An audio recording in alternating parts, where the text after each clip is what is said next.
In front of me is Samsung Galaxy Tab S7 Plus, and let me show you how to check total screen time. So first of all, you need to open the list of all apps, then find and select settings. Here reach digital well-being and parental control, and here you need to enter digital well-being.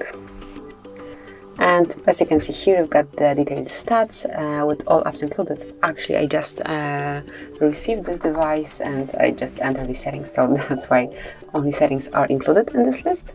And if you will click here again, you will be able to see the stats for each day since the first day of the usage. You can pick it weekly or daily, it's up to you. So this is it, that will be all. That's how you can check the time spent on your Samsung. Thank you for watching. Please subscribe our channel and leave the thumbs up.